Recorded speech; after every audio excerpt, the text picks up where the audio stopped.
Mercredi, jour de réunion du Conseil des ministres. Ceux-ci s'y rendent dans leur nouveau véhicule de fonction.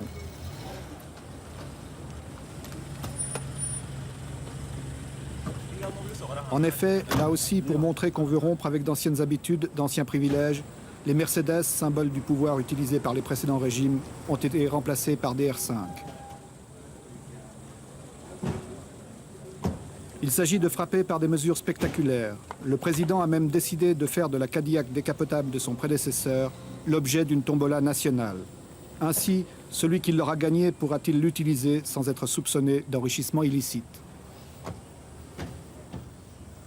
Outre le capitaine Sankara, l'équipe gouvernementale est composée de militaires et de civils. Tous doivent avoir un engagement total et en particulier multiplier les contacts dans le pays.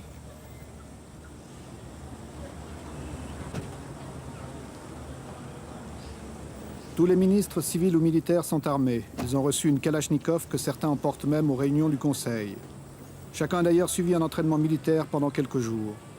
La vigilance est de mise pour chacun dans un climat d'insécurité. Autre mesure de précaution, les lieux où se tiennent les conseils des ministres changent constamment. Ils ne sont connus qu'une demi-heure avant l'heure prévue. Le travail des ministres est chargé. Le programme qui est proposé aujourd'hui est austère, difficile. Pour toute l'équipe gouvernementale, il va représenter un effort considérable. Là aussi, chacun doit avoir ses dossiers bien préparés, bien étudiés. Le capitaine veille à l'engagement de chacun de ses ministres. La révolution, si elle promet un avenir radieux, elle part d'abord de sacrifices permanents. Et ces sacrifices, nous sommes décidés à les assumer. Et nous formons quotidiennement notre peuple à les accepter. Nous savons qu'ils sont lourds, très lourds. Ces sacrifices, nous avons demandé aux fonctionnaires de renoncer à une partie de leurs indemnités, parce qu'ils sont des privilégiés. Cela, vous vous en doutez, ne peut pas être bien accueilli partout. Ces sacrifices, nous demandons aux voltaïques de se mobiliser. Si ailleurs, si dans certains pays, on a pu détourner un fleuve, en Volta, nous pouvons bien le faire parce que nous avons des bras aussi vigoureux. Ces sacrifices, nous les imposons au gouvernement, aux membres du gouvernement auxquels nous imposons un rythme de vie, un train de vie très modeste. Nos ministres ne sont pas autorisés à voyager en classe première, en première classe dans les avions. Ils prennent les classes touristes. Et même quand il est possible de les faire voyager par les avions charter, nous le faisons. Nous avons suspendu pour une longue période les brasseurs d'air, l'air conditionné dans les bureaux, etc. Nous avons supprimé les indemnités des ministres, du président, etc. Nous les avons tous ramenés à leur salaire d'instituteurs quand ils étaient instituteurs, de professeurs, de médecins ou de capitaines, dépouillés de toutes autres indemnités. Revenez à droite. Marche.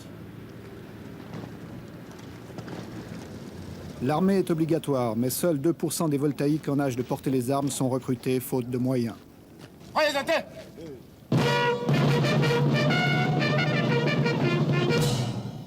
En Haute-Volta, c'est une chance et un privilège comme ailleurs en Afrique que de devenir soldat. Cela assure du travail et un salaire garanti.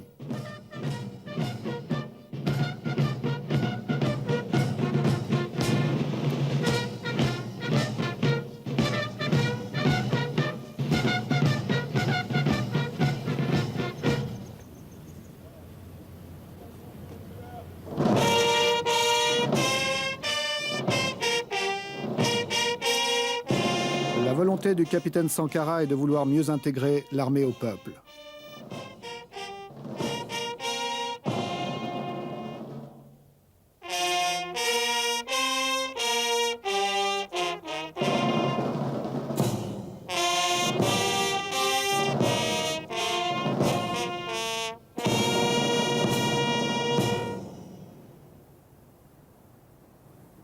Nous avons donc nous refaisons notre service national. Au lieu de 18 mois, il sera maintenant de 12 mois. Mais au lieu d'être simple, exclusivement militaire, le métier des armes, 18 mois, et après on en garde certains, les autres sont renvoyés, non. Ce sera un service où il faudra apprendre bien sûr le maniement des armes pendant un certain temps, une période donnée, mais une autre période, à peu près les 3/4 du temps du service, ces 3/4 seront consacrés à la production, sous l'encadrement militaire bien sûr. Pourquoi nous faisons cela? D'abord, nous disons que la défense du peuple incombe au peuple. Et il faut que le peuple se mobilise, il faut que le peuple soit en armes, car nos ennemis sont nombreux, tout le monde n'acclame pas la révolution voltaïque, et tout le monde n'a pas entré l'âge de guerre contre nous. Et aussi, nous estimons qu'il n'est pas question de confier la défense du peuple à une minorité, si spécialisée soit-elle. Non, c'est le peuple qui se défend. Et c'est le peuple qui décide de faire la paix quand il ne peut plus poursuivre la guerre. C'est le peuple qui décide du budget de l'armée. C'est le peuple qui décide de ce que doit être l'armée.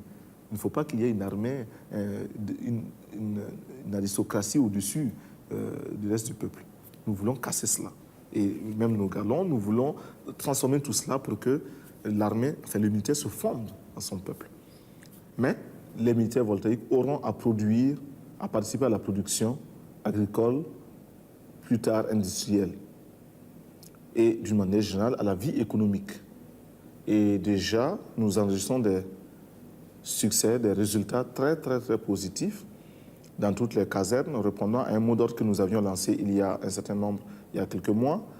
Les militaires se sont mis à construire des poulaillers et procèdent à un élevage des poulets qui est de plus en plus intéressant.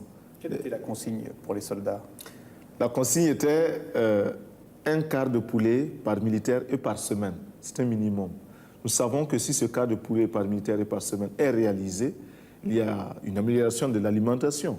Il y a aussi un désintéressement de cette couche de salariés réguliers que sont les militaires par rapport au marché du poulet, de la volaille, ce qui va nécessairement baisser le prix de la volaille pour d'autres clients que sont les civils. Et puis, l'effet d'entraînement, c'est que le militaire qui le fait pour lui-même, qui le fait parce que son chef lui a donné l'ordre de le faire, sera tenté de le faire pour lui-même à domicile. Et puis, forcément, cela fera tache d'huile. Bon, du reste, déjà, certains militaires ont estimé que ce mot d'ordre, un quart de poulet par militaire et par semaine, n'est pas suffisant. Et ils font un demi-poulet. Et il y en a même qui prétendent qu'ils feront un poulet par militaire et par semaine. Nous ne demandons que cela, parce que la révolution, c'est aussi vivre dans l'opulence, c'est vivre dans le bonheur, mais le bonheur et l'opulence pour tous, non pas pour quelques-uns.